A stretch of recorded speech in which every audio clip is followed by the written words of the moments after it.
Please, camera. Camera, please. Please. Okay. Thank you. So we're back into Take Care of It. And obviously we're going to load save because we did save a good amount, I like to say, last time. It was for 38 minutes, so like basically a half an hour into the gameplay. All right.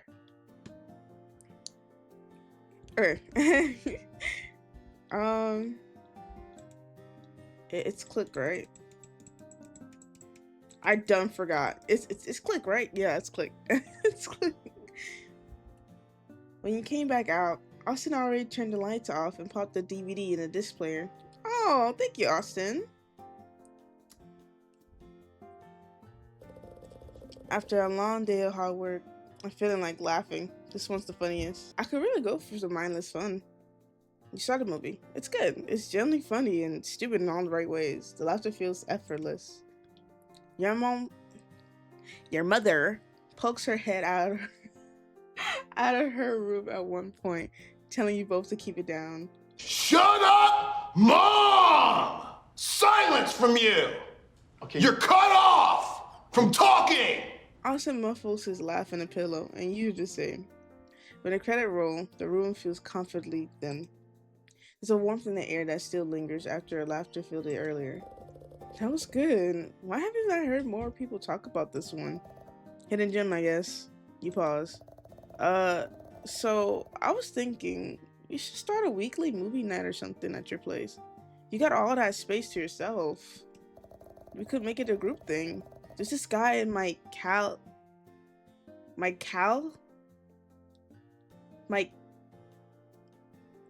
like this is Cassius, right? Cassius, my Calic 2 class who's into movies.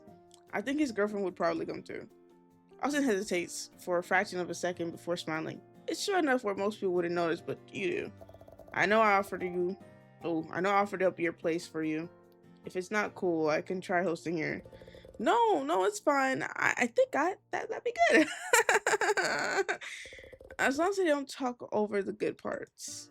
He leans back on the couch, eyes still looping the little screen. No promises. You're the one who keeps quoting everything out loud. Hey, I'm just adding commentary. Director's cut. You threw a pillow at him. I said threw. You throw a pillow at him. I don't know why I'm talking fast tense. He catches it, smirking. Assaulting your guest now? Bold move, Gray. He throws it back at you, and it hits you squarely in the chest with a soft thud. The night winds down. You drive him home, and the rumble of the engine fills the silence between the lighter banner. I don't know why I clicked that fast. He pulls to the front of his building, and Austin hops out. You roll your window down before he gets too far. We still going to the hill tomorrow? Yep, I got a good feeling about tomorrow. This will be the day we'll get a photogenic evidence of aliens you've always been chasing. And I need to be there so I can steal some of my fame by association. You say that every time. Yeah, well, how do I make myself father? I imagine him walking away. Yeah, well, something weird will happen one of these days. Yeah, I'll see you around 7. Sounds good. Later. And then he walks away. See ya. Austin gives a lazy wave before heading towards his building. You wait until he disappears inside before you drove off. You jiggle your keys and open the door to your apartment. You drop your keys into a bowl by the door, lean against the wall for a second, and exhale. I don't know why I read it like that, but I did. Oh, so I'm playing Austin now. Hi, Austin. Stole my clothes. The cool evening air drifts through the cracks you left in your window. Good thing the landlord replaced the screens. Otherwise, there might be bugs in here. You dropped your backpack onto the table and pulled the loose papers. They crumpled and creased, smudged with oil and grease. Hey, that got rhymed. No, it didn't. We actually pulled it off. I was actually helpful today. You sink into the couch, stretching out your leg. You rub your eyes. I don't know why I'm reading like that. I'm sorry, guys. It's like 9:03 in the morning. Give me a moment to process things. Like, I woke up and decided to record. You're fighting off exhaustion that follows a long day. You can say that again. Guys, just stay with me a little bit. Stay with me a little bit, please. You notice Riley's driving slowing down while you were dozing off so you could nap. Looking back now, you realize Riley was probably just as tired. Maybe you should have offered to drive. Sorry. Still, it was, I don't know if I could, damn shouldn't be a cuss word, right? It was, it shouldn't be a cuss word, right? Like, I feel like damn is not a cuss word. Still, it was a pretty damn good nap. You glance over to the TV. Your tired reflection stares back at you. The proposal for a weekly movie night at your place lingers in your mind. It's been just you and Riley for so long, but maybe opening up again isn't a bad idea. A little group hangout could be fun. Learning to trust other people. You picture it. Laughter filling in the room. Snacks on the table. Yeah, it could be good. You pop down on the floor and crawl to your game console and turn it on. You grab the controller. Your game awaits. You charge into the boss room and, yeah, same as last time, another embarrassing defeat. How did I miss that jump again? You mutter to yourself, grinding away. Grinning anyway, sorry, not grinding away. No big deal. You'll try again after you get back from your hangout tomorrow. Maybe the fresh air will help. Maybe you'll have an empathy under the star. You click the TV off and you take a slow breath. Things are good. Grades are solid. Riley's got your back and you kept yourself on track. No unnecessary risks or impulsive mistakes. It feels almost boringly perfect. But it's better that way. Yeah, I got this. You should head to bed now. I'm Austin now. Hi, Austin. Okay, so far, right, from the last episode, we were playing Riley. I see Riley as Riley is like that kind of cool, kind of laid back kind of guy. You know, obviously he adores family. I have a friend like that. So he's practically loyal. A good friend. I gotta just name some traits right now. He's loyal. He's kind. Laid back. Maybe gay. Maybe gay. Maybe gay. Maybe. Oh, no, let's not make that a trait. He's probably really funny. And probably like a smart ass. It's gonna be censored anyways. And then we got Austin. So far, basing on this, Austin seems like he seems like a person who would just drive right into the scene without thinking, you know? But he's probably goofy. Probably really smart and just hides it for some reason. Laid back too. Impulsive. Not impulsive. Maybe like he's just maybe blunt. Maybe blunt might be the right word. Maybe blunt. Who knows? But he also seems like he has a bit of self-doubt. I don't know why. But maybe he does. Is that a cradle? What is that? Is that a console? A bookshelf pantry. That's actually pretty. A bookshelf with a bunch of snacks on it. That's actually pretty. It's pretty smart. A sink. Okay, cool. Well, when I clicked on the other thing, you had no descriptions for this, so I don't know what this is. Where are we going from here? This better not be a room. What is this? Your computer chair. Currently covered in clothing. I was about to say, your computer chair is trash? Really? That sucks. Is that a Roomba? Oh no, it's not. Why do I keep saying that? A trash can. Some books. Your shelf. On it are some photographs. A few wooden sculptures you whistled and some school textbooks. Oh, so he's into what's it called? Architect? Architect? Wood carving. Not architect. What is it called? Wood carving. Oh, it's just when you're whittling. Wood carving. Just basically, he likes making little statues and stuff. Maybe I don't know. Wood carving. Your dresser, cheaply made, but it does its job. Okay, your nightstand. All right, let's go to bed. I'm tired. Go to bed. Actually, no. Go out. Let me go into the other room. Oh, I'm clicking something else. Oh, your breakfast the same as his. What's that? A toilet.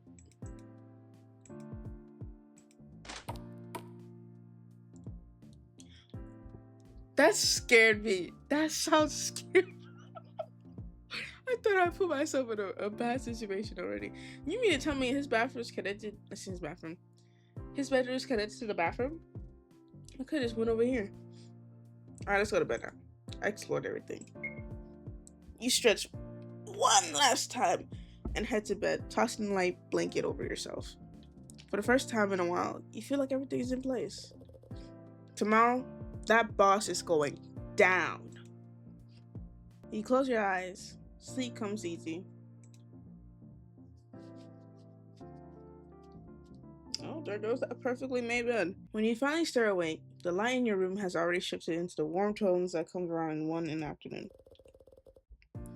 Seems like the total midterms finally caught up with me. You had played off the car diagrams like they were nothing, but that wasn't really true.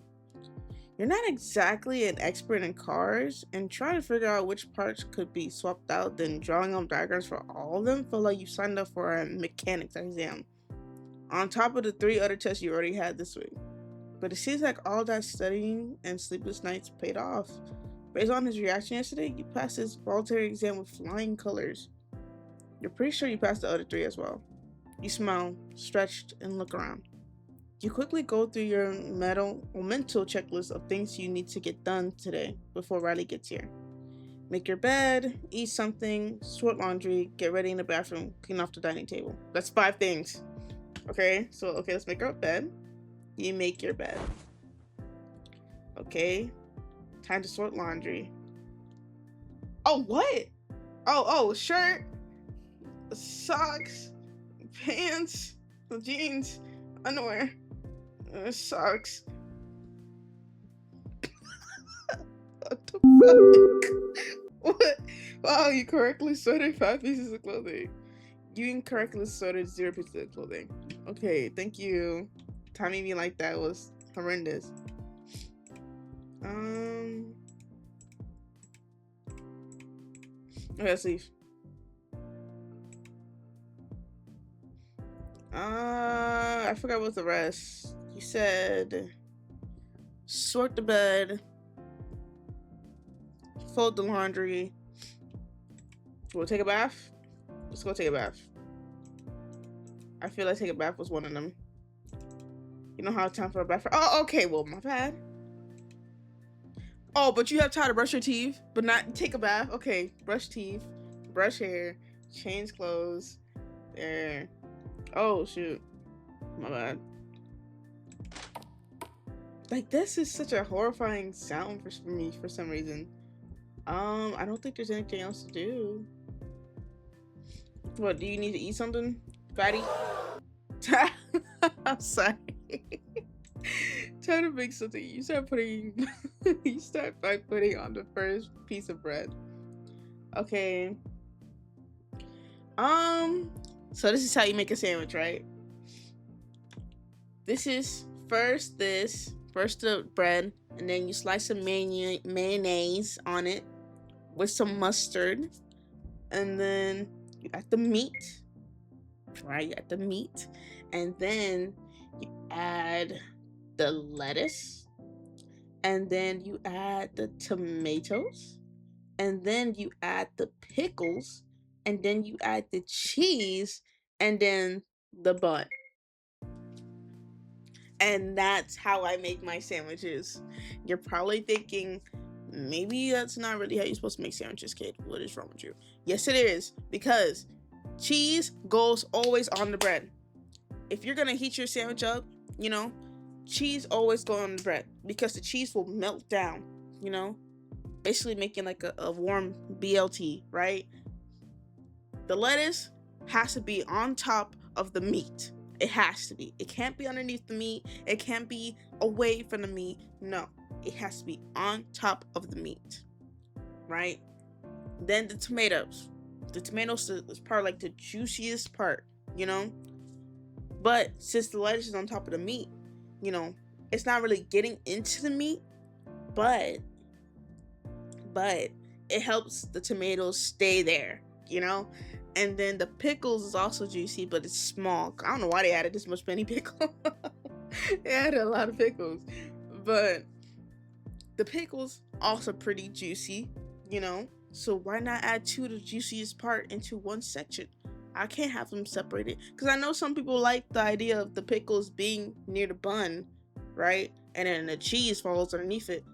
I could see why, but I don't want my bread to be wet, so it's staying in one part. And yeah, that's how I make my sandwiches. I don't care. It looks appetizing right here too. This looks right.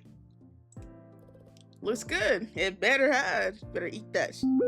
You move to the couch with your sandwich and turn on the TV. There's a special on Animal Planet today. We're playing. I don't know why I said today, but playing. The narrator's voice is smooth and steady over a string of clips. In the wild, surviving often favors decisions. The alligator snapping turtles lies motionless, tongue wiggling like a worm until a fish dares to clue close. I read it wrong, I'm sorry. But I'm not going back. The footage cuts to a shot of one underwater. The turtle's tongue flicking around, then its jaws slammed shut. Far below the ocean's surface, the anglerfish dangles its luminous lure, a promise of safety in the dark until its teeth close in like a trap. The grinding clip shows the faint glow.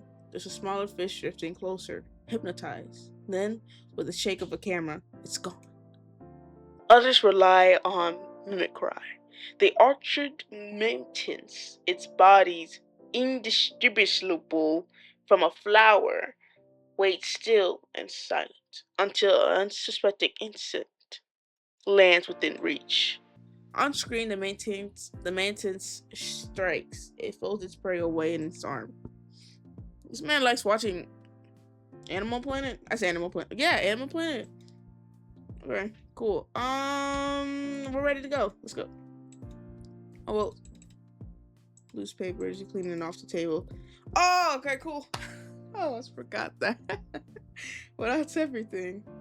After sleeping in and spending time doing chores around the house, it's already about 3 p.m. I still have a good chunk of my afternoon left. What should I do? Without exams and classwork hanging over my head, I almost feel a little aimless. There's that RPG I haven't touched in a while. Maybe I should start a new game. I only play for 30 minutes and then I'll do something else. I play for 30 minutes. Not really. The screen flashes on you and presses new game. It's only when the victory jingles of leveling up fades so that It's only when the victory jingle of leveling up fades that you realize 30 minutes somehow turn into a few hours. The golden light of sinking sun streams into your apartment. Did that much time pass already? Probably be here any minute. I should meet him downstairs. Okay. Marley, I'm coming! Yes. You head down with your backpack and met Riley at his car in front of your apartment.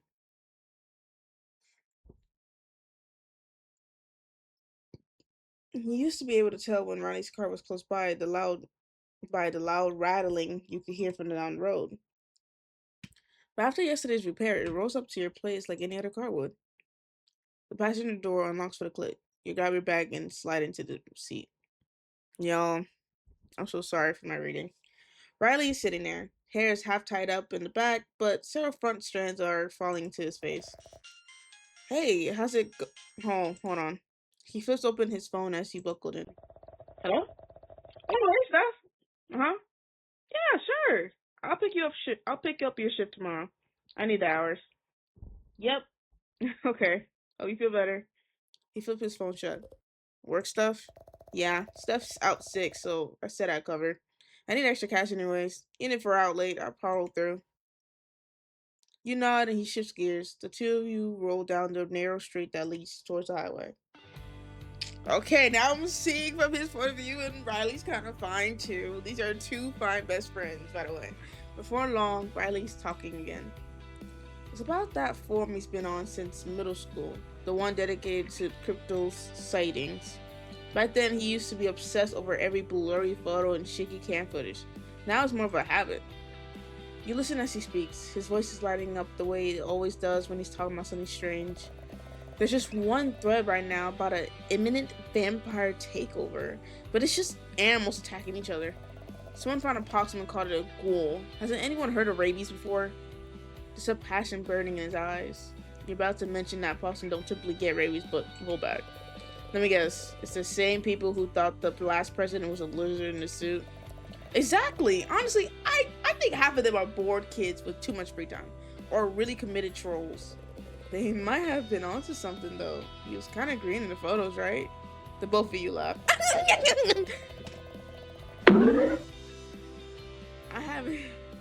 I haven't checked in a few days. I stacked all my laundry on my computer chair and told myself I need to fold it all before I could use the computer again. The dreaded laundry pile. I actually got through mine this morning. Outside, the trees grow denser. The road narrows. The radio's static now. Riley shifts gears and the car climbs a gradual incline. You know this drive by heart. You've ridden it enough times to chase the curves in your sleep. The both of you say you're out here to chase proof of aliens, but you're pretty sure Riley doesn't believe that anymore. Not like he used to anyway. These days, trips like this are an excuse to get away from everything for a night. College is a pain in the ass, and decomposing underneath the night sky feels right. How come when I read like this? How come when I read like this, all of a sudden my reading improves? What do you mean you're a fast reader, Cade? I mean that every time I read like if I'm reading this to myself quietly, you know? Reading out loud is kind of like my eyes just quickly goes like, can I catch up?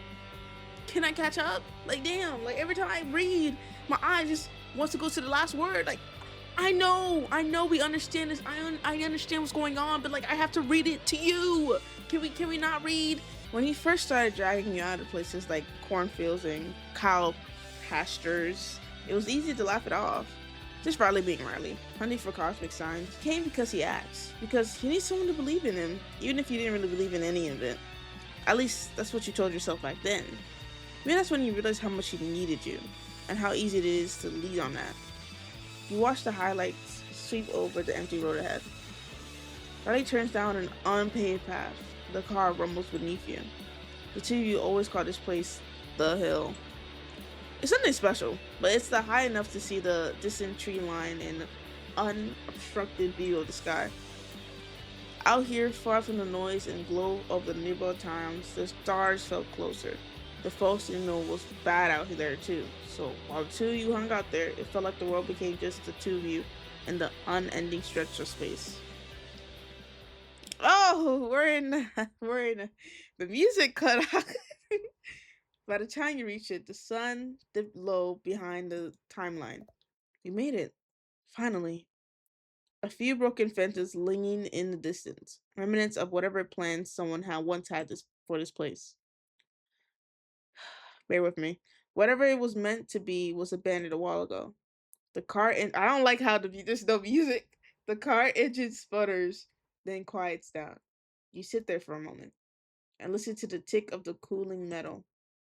A wave of suffocation washes over you when you realize the persistent rattling that had been there is gone. Austin hops out first, stretching his legs. You hop out too. Hey, Riley, come take a look at this. You had just grabbed your camera bag out of your car when Austin calls out. You turn your head to look. He crouched low in front of your car, his large backpack on his back bulging out, making him look like a weird turtle. Oh, it's a snail. It's an affected snail. At the tip of the leaf, on a particularly tall weed, sits a snail. Although it didn't look like any snail you ever seen before. Its eyes are swollen, pulsing with strange colors you couldn't make out even in the fading dusk. How did you even see that? And ew, what's wrong with it? Gross. Parasite, I think. I saw it on Animal Planet once. Makes them crawl into the open so the birds will eat them. He plucks the line. Oh, he plucks the leaf into his hand and set it on the ground. Presses his heel down once. Oh! Why did he kill the snail? It's a puppet for the thing in it at this point. Best to kill it before it dooms others. He wipes the sole of his feet in the grass and grabs the lawn chairs from the back of your car. Eh, yeah. Yeah, no, I agree with him. Like, it was gonna die anyways. Like, it's already in its body. It was gonna die anyways. You wonder what it felt like if it knew. Maybe it was still in there, watching itself move, terrified while something else has steered its body. Or maybe it was gone already. Whoever made the snail itself burned out, leaving the parasite to move it around as it pleased. Or maybe it was still aware, but fine with it. Maybe the thing inside didn't have to fight very hard to make it want the same things. You've been staring too long, thinking about some snail. You glance at the flying leaf one last time before shaking a moment and following. Yeah, come it was just out of the blue.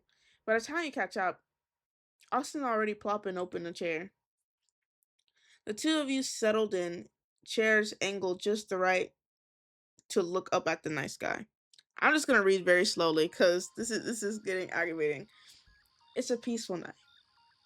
The waxing moon is only the faintest silver. The stars seem to gleam brighter in its absence. The sounds of crickets is occasionally broken up by the low hoot of an owl, while several fireflies float about like embers from hidden campfire. You guys like how slow I'm talking? You get your photo tonight. I have a good feeling about it. You said that yesterday. Pass me a soda, would you? Austin laughs and reaches into his bag, pulling out a can. He tosses it gently towards you. Yeah, but hey, if I keep saying it, when does it happen? I can say it. I told you so. Well, according to the form, there has been an upstick in the UFO sightings. See, let's stay optimistic. And when the aliens swoop down to probe your ass, I'll distract them so you can get the shot. How exactly are you planning to distract them? Offering your ass instead? Didn't really think that far ahead. Well, maybe on second thought, we could play rock, paper, scissors, and the winner could take the photo. Austin smiles sheepishly. Deal. You shake on it. Now, I want to probe my ass. You know, I still can't believe your car made it up here without dying halfway. Hey, give her some credit. She's running smoothly after yesterday. Yeah, only because I was there to help. Please, this car held together on sheer willpower and love long before you ever touched it. At some point, you were trying to convince me to save up for a new one instead of sinking my time and energy into repairs. Hey now, I'm not much of a fixer. That's your forte. I'm just saying what I would have done. Newer cars have more bells and whistles now. But riding in an antique car is kind of cool these days, right? I don't need any of that fancy stuff. I'll keep this car as long as long.